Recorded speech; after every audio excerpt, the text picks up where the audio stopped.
जय गुरु जी। गुरु जी से 2002 में मिले थे शादी में, अशोका होटल में। ये इनकी मासी की लड़की थी, मतलब कजिन सिस्टर। तो वहां पे गुरु जी आए थे, तो हम काफी लोग थे और सारे, मतलब गुरु जी चोला पहन के, सुनील का चोला पहन के और गज्जे वगैरह थे। तो लोग वहां पे कह रहे थे कि भाई कोई डॉन लग रहे हैं। आंटी ने भी कहा कोई डॉन लग रहे हैं। तो मैंने भी देखा, तो कोई मेरे दिमाग में चक्री घूमी कि भाई उधर जाना है। तो मैंने आंटी को कहा कि वो उधर चलते हैं। सारे जा रहे थे लाइनें बना के। तो जो उनके रिलेशन आए हुए थे अमेरिका से, तो सबको गुरु जी भगा रहे थे कि नास्तिक है, नास्तिक है, नास्तिक है। बाद में पता चला कि आर्य समाजियों को वो नास्तिक कहते थे। यार मैंने आंटी को बोला, मैं कहा चलो।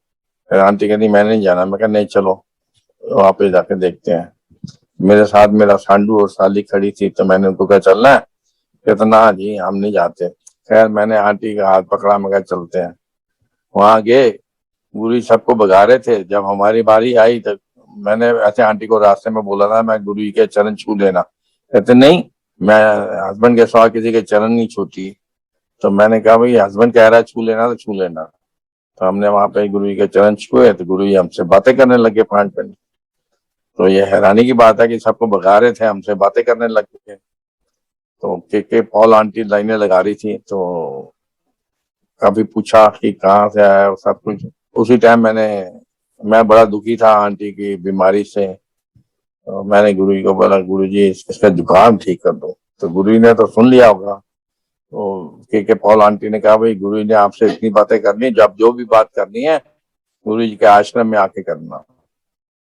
तो ऐसे ही हम गुरु जी के आश्रम में गए, तो वहां पे पहले तो उन्होंने कहा कि भाई बेटी डॉक्टर है। कहते नहीं, BDS, बत्ती दंदा सर्वनाश गुरु जी कहते हैं। फिर मैंने गुरु जी को बोला, गुरु जी मेरी वाइफ का जुकाम ठीक कर दो। तो गुरु जी ने क्या मांगी हुई की, छोटी चीज बड़ी चीज मांगी दी है। तो मैं कहा गुरु जी फिर अपनी ब्लेसिंग दे दो। तो देखता जाए आ रहे आगे आगे। बस वो दिन था, गुरु जी के पास जुड़ गए ऐसे कि रोज ही, मतलब हम वहां पे पहुंच जाएं और गुरु जी को देखते रहें। और गुरु जी से बातें भी हो जाती थी। एंड मेरे ख्याल 4-5 दिन होंगे। आंटी की बीमारी से मैं दुखी तो बहुत था। कई डॉक्टरों के चक्कर लगाता था, तो नेचुरली आदमी अपसेट हो जाता है चक्कर लगा लगा के। आंटी की फूड पाइप में अल्सर था। एंड ये चाय समोसा मिर्चियों ये तो खा नहीं सकती थी। तो उस दिन लंगर में, मैं चौथा या पांचवा दिन होगा, लंगर में स्पेशल मिर्चों की चटनी, लाल मिर्चों की चटनी स्पेशली डाल दिया सेवादार ने कि भाई ये भाटिया आंटी के लिए। तो अब ये देखे, इधर से मुझे अल्सर है, ये लाल मिर्चों की चटनी है, मैं तो मर जाऊंगी। फिर पॉजिटिविटी आई कि भाई सामने बैठे हैं गुरु जी, देखा जाएगा, मर जाऊंगी तो इनके सामने ही मरूंगी। तो इसने सारी चटनी खा ली। वो दिन था, इसका अल्सर गायब हो गया, बिल्कुल ठीक हो गया। मतलब वैसे इतने इलाज करा लिए लेकिन ठीक इतना होता था, लेकिन ये इसका लाल मिर्चों की चटनी से गुरु जी ने ठीक कर दिया। गुरु जी भगवान है, वो कुछ भी कर सकते थे, कैसे भी कर सकते थे। तो गुरु जी के पास हम रोज 6:30 बजे चले जाते थे। जब गुरु जी कैबिनेट में मिलते थे तो गुरु जी से बातें हो जाती थी। जब वो अपनी गद्दी पे आते थे तो उस टाइम वो अपनी आंखों से सबको ब्लेस करते थे। उनको हर आदमी, हर इंसान का पता होता था, पूरा हिस्ट्री। मेरी फैमिली आर्य समाजी थी, मेरे मदर वगैरह, तो मेरे ससुराल वाले भी सारे आर्य समाजी थे। लेकिन मैं अपनी दादी को मंदिर ले जाया करता था। मेरी दादी को ज्यादा नजर नहीं आता था, तो छोटे टाइम में मैं दादी को ले जाता था मंदिर में। तो मेरा लगाव ईश्वर की तरफ हो गया, शिव जी की तरफ। मैंने फोटो भी लगाई थी अपने घर में, वो 5 साइडों वाली। तो हालांकि घर वालों ने ऑब्जेक्शन किया, मैं कहा नहीं, मैंने शिव जी का भक्त हूँ, शिव जी को यहाँ पे रखना है। वही शिव जी की फोटो मैं फिर श्रीलंका भी ले गया था। उससे काफी कुछ इम्प्रूवमेंट हुई मेरे बिजनेस में। मैं शिव जी का शुरू से ही, और श्रीलंका में आपको पता रावण भी शिव जी का भक्त था। एंड श्रीलंका में बहुत सारे पुराने शिव जी के मंदिर भी हैं, और हर जगह मैं मंदिर में वहां पे वीकेंड में जाते थे। आंटी को ज्यादा विश्वास नहीं था, बच्चे भी साथ होते थे, लेकिन आंटी ये खुश थी कि चलो लॉन्ग ड्राइव हो जाएगी, मजा आएगा। तो हम शिव मंदिर में, जगह जगह पुराने शिव मंदिर में पहुंच जाते थे, अपना पूजा करके आ जाते थे। तो ये हमारा सिस्टम वहाँ पे था। तो शुरू से यही थी कि शिव जी का पुजारी तो मैं था ही, शिव जी को मानता था। तो गुरु जी भी शिव जी हैं, तो महाशिव हैं ये तो इन्होंने काफी मतलब हमें अपने पास अटैच करके रखा। मेरा साला तो नास्तिक था ही, वो तो मंदिर भी नहीं जाता था। तो वो हमें कहता था तुम बेवकूफ हो, श्रीलंका में पैसे लुटवा के आ गए हो, इतने बाउंस चेक लेके आ गए हो, ये भी बाकी जो बचा कुछ है लूट लेंगे। मैं कहा नहीं, ऐसी बात नहीं है, ये तो भगवान है। खैर वो मानता नहीं था। जब उसको तकलीफ आई, फिर वो गुरु जी के पास आया, फिर उसको विश्वास हुआ कि ये कोई ऑर्डनरी नहीं है। एंड गुरु जी ने फिर उसको अटैच कर लिया अपने साथ ही, बिजनेस शुरू करा दिया, सारी प्रॉब्लम जो थी उसकी सॉल्व कर दी बिना पैसे की। मतलब जो ये करोड़ों के नीचे था, इसका छापा पड़ा था, नंबर 2 का काम करता था, तो वो सब गुरु जी ने सॉल्व करा दिया, इसका इनकम टैक्स से भी। तो इसको फिर भी विश्वास नहीं हुआ उनका भी, गुरु जी के पास इतने मिनिस्टर आते हैं, किसी को कह दिया होगा। मैं कह नहीं, वो किसी को नहीं कहते, वो रब है, भगवान है। तो अभी उसको विश्वास नहीं हो रहा था, लेकिन गुरु जी ने कहा तेन 5-6 साल लगेंगे समझन लगी कि गुरु की होता है। उसको लगा। एक बार अपने फ्रेंड को लेके आया वहां पे, मतलब किसी किसी को ले आता था, और उसके फ्रेंड की बेटी एक बेड रिडन थी, जिसके बैकबोन में वो नहीं थी, स्पाइन कॉर्ड। तो वो बेड रिडन थी, उसको जंजीरों से बांध के रखते थे कि भाई इधर उधर ना जाए। तो उसको वो ले आया कि भाई गुरु जी के पास चल, गुरु जी ठीक कर देते हैं। तो पहली दफा आया तो गुरु जी ने बात नहीं की। फिर वो थोड़े दिनों बाद दूसरी बार आया तो आंटी को कहा कि मेरी बात कराओ, तब भी गुरु जी बात नहीं की। तो उसकी वाइफ ने उनको झाड़ा कि 2 दफा तुम आए हो आगरा से, आपने गुरु जी से बात क्यों नहीं की। तो कहती अब मैं जाऊंगी, देखूं कैसे बात नहीं करते गुरु जी, मतलब रोक करके आई। गुरु जी तो रब है, उनको पता है कि क्या चक्कर है। तो जैसे आई, तो गुरु जी कैबिनेट में बैठे थे, जोर से बोले ओ आगरा वालों जाके ताजमहल देखो। अब उनको चढ़ गया गुस्सा कि हम आगरा में रहते हैं, क्या हमने ताजमहल नहीं देखा जो बोल रहे हैं गुरु जी। गुरु जी ने तो इंडिकेशन दे दिया था कि भाई तुम ताजमहल देखो सब ठीक हो जाएगा। फिर उनको समझ नहीं आई। गुरु जी 2007 में चोला छोड़ गए। 2008 में इनके कोई रिलेशन आए, तो उन्होंने कहा मामा जी हमें ताजमहल नहीं दिखाओगे। तो ये गए ताजमहल देखने, उनको दिखाने के लिए। जैसे ताजमहल में पैर रखा इन्होंने, घर से फोन आ गया कि बेटी की मुक्ति हो गई। मैं गुरु जी ने बांध रखा था कि भाई जैसे ये, जब तक 2008 की बात है, ये 2007 में तो गुरु जी चोला छोड़ चुके थे। अब 2008 में ये वहां पे ताजमहल के पैर रखते हैं, तो घर में बेटी की मुक्ति हुई थी, फोन आ जाता है। तो ये कौन कर सकता है? रब ही कर सकता है। गुरु जी ने चोला छोड़ा है, लेकिन ही इज रब, अभी भी दर्शन देते हैं। एक बार बैठे हुए थे, मतलब कई मजाक चल रहा था, ऑफ डे था, तो गुरु जी ने वहां पे समझा रहे थे, ये कह रहे थे कि पहले नंबर पे आता है गुरु। मतलब आंटी वहां पे उनके चरण दबा रही थी, मेरी बेटी सिर दबा रही थी। तो उस टाइम मजाक हो रहा था, BDS का मतलब है बत्ती दंदा सर्वनाश, वाइफ का मतलब है वर इज इनवाइटेड फॉर एवर। तो आंटी बोली गुरु जी आपने तो भाटिया अंकल की मन की बात कर ली, वो तो खुश हो जाएंगे। कहता ना, एंदे नहीं एंदे सांडू नहीं, जाके कह दी एंदे लिए होना आ रहा है। हस्बैंड का मतलब है horse under severe burden and no diversion. फिर बेटी को तो कहते थे BDS बत्ती नंदा सर्वनाश। अब वो रिक्वेस्ट कर रही थी गुरु जी को कि MDS का मतलब दसो, मतलब MDS करनी है मैं। तो गुरु जी ने की लोड़ है, तेन जरूरत नहीं पेगी, तेन ऑस्ट्रेलिया भेजांगे। उसी टाइम बता दिया ऑस्ट्रेलिया भेजांगे। उस टाइम कोई ऑस्ट्रेलिया का उसका वह नहीं था। फिर भी वो रिक्वेस्ट करती रही कि गुरु जी मुझे एजुकेशन चाहिए, मुझे काफी नॉलेज चाहिए। वो कहते तेन सब कुछ आंदा है।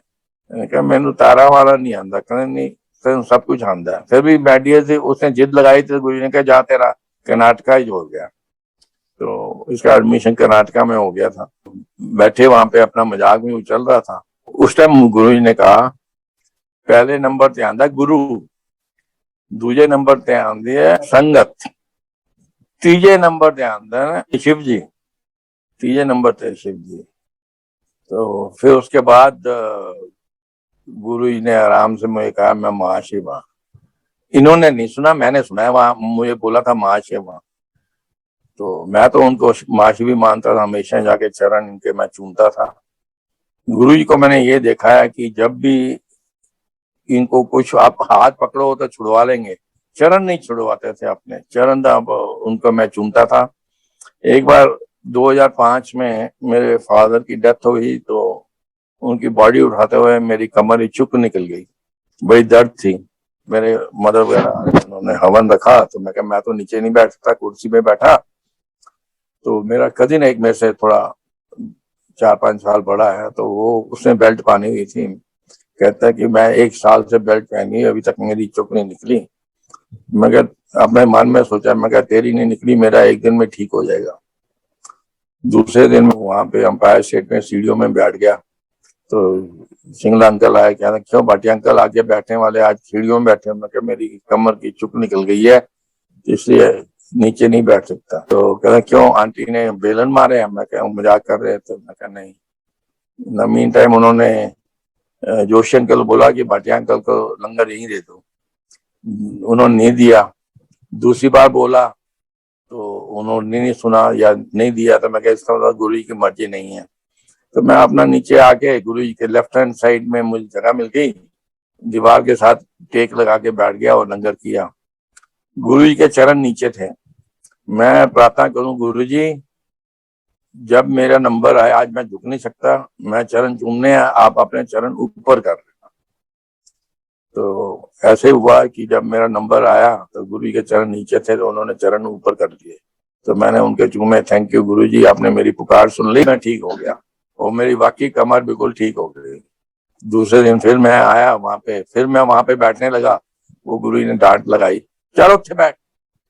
तो मतलब अब ठीक हो गया, तो काय के टेक लगा के बैठा है, वहां पे बिठाया जहाँ टेक नहीं लगता लंगर के टाइम। तो गुरु जी तो जान है, उनको सब कुछ पता, गुरु जी को हर चीज का पता था।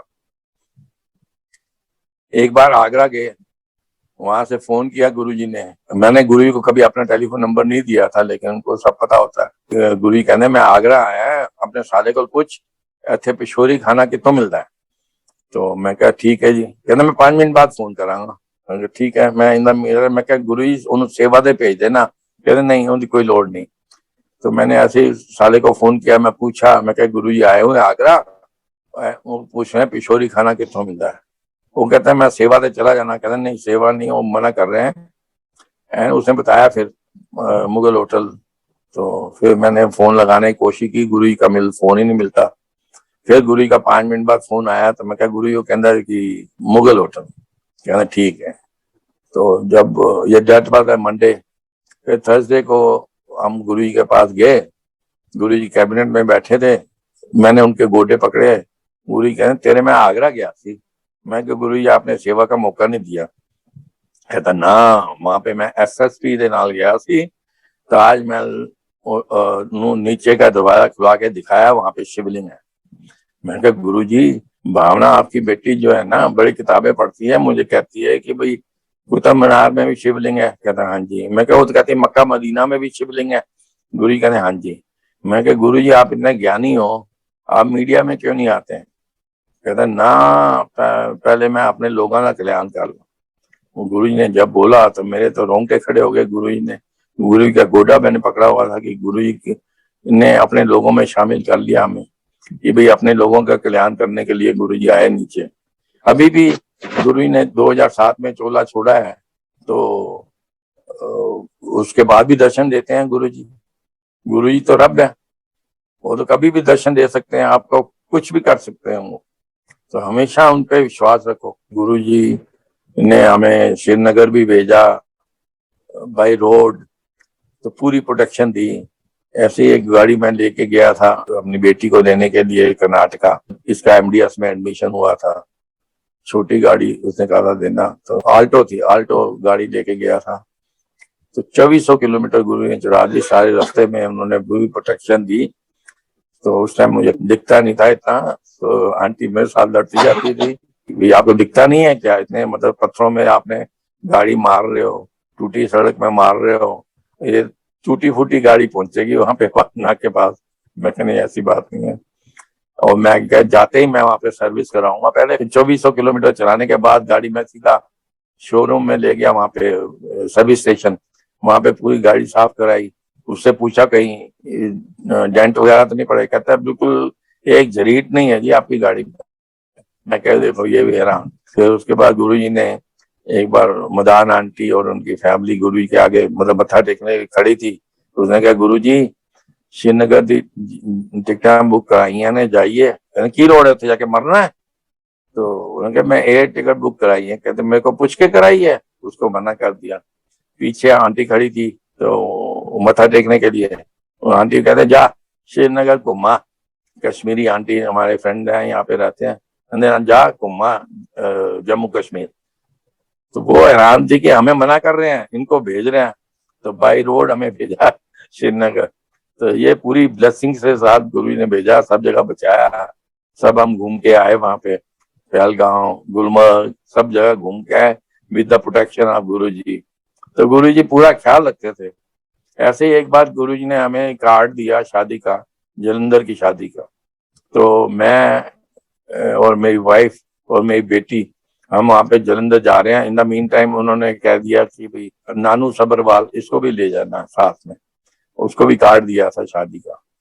तो हम जाके वहां पे पहुंचे जलंधर, 4 जने जलंधर जाके मत्था टेका। सुदाम जी होते थे, उन्होंने चाय प्रसाद पिलाया। तो फिर वहीं डिस्कस कर रहे हैं कि कौन सी शादी में जाना है। हमने दूसरी शादी में जाना था, उसे दूसरी शादी में जाना था। तो गुरु जी ने अरेंज कर दिया, वहां पे एक कपल भेज दिया जो नानू वाली शादी में जा रहा था। कहते पता नहीं क्यों हम आ गए हैं इधर, एंड वो फिर नानू उनके साथ गया, हम दूसरी शादी में गए। और वहां पे मतलब रात को फिर हम वहां पे रुके। हमारी फ्रेंड आई थी श्रीलंका से। दूसरे दिन मूड बनाया कि भाई हम वहां पे जाना है अमृतसर। तो मैं नानू को बोला कि भाई रास्ते में मिल जाए, अमृतसर जाना है। तो हम वहां से जलंधर से अमृतसर 80 किलोमीटर, तो लेंस से गाड़ी थी मेरी। तो हम गए वहां पे अमृतसर गुरुद्वारे, वहां पे मत्था टेका। और फिर उसके बाद ये कहते हैं जी हमने वाघा बॉर्डर जाना है। वहां से वाघा बॉर्डर 20 किलोमीटर है। तो वहां से वाघा बॉर्डर गए। फिर वहां पे कहते हैं कि हमने तो परेड देख के जानी है। तो परेड होती 6 बजे। तो परेड देखी, इनको मजा आया। 7 बजे खत्म हुई। फिर हम निकले, और जैसे निकले तो गाड़ी से आवाज आने लगी टायर्स में। तो मैंने नानू को बोला तू उधर के टायर देख, मैं इधर के टायर देखता हूँ। सारे ठीक थे। तो गाड़ी चला रहे हैं वहां से, हमने मतलब 100 किलोमीटर जाना था वहां पे जलंधर में। रात का टाइम था। मैं 120 किलोमीटर चलाऊं तो हैंडल मेरा हिले, 100 किलोमीटर चलाऊं तो ठीक तरह चले। तो मैं 100 किलोमीटर चलाता हुआ वहां पे मंदिर में पहुंच गए, वहां जलंधर मंदिर में। वहां गाड़ी रोकी, अंदर गए, चाय प्रसाद वगैरह पिया। उसके बाद बाहर आए तो नानू कहता वो टायर पंचर है। तो मैं क्या माय गॉड, चलो सामान निकालते हैं और टायर चेंज करते हैं। जैसे डिक्की खोलने लगा, एक आदमी आया वहां पे टूल्स लेके, कहता है कि आप हट जाओ, ये मेरी सेवा है। मैं क्या हैरान, ये भाई तुम्हें कैसे पता? कहता ना ये मेरी सेवा है। तो अपना टूल से डेंसर के टूल्स ले आया था और उसने टायर बदला। तो ये गुरु जी ने सब अरेंज करा दिया था कि भाटिया अंकल आ रहे हैं, उनकी टायर वगैरह ठीक करना है। दूसरे दिन उठ के मैंने क्या पहले पंचर लगवा लूं और फिर दिल्ली जाना है। तो वहां पे दुकान पे गया तो वहां पे वो कहता है कहाँ से आ रहे हो? मैं कहा वाघा बॉर्डर। कहता है आपका टायर फटा हुआ है। और फटे टायर में गुरु जी ने मेरी गाड़ी चलवा दी। मतलब गुरु जी वहां दिल्ली में बैठे हैं, उनको सब पता है, रब है, कुछ भी कर सकते हैं। गाड़ी चलवा दी उन्हें फटे टायर। जय गुरु जी।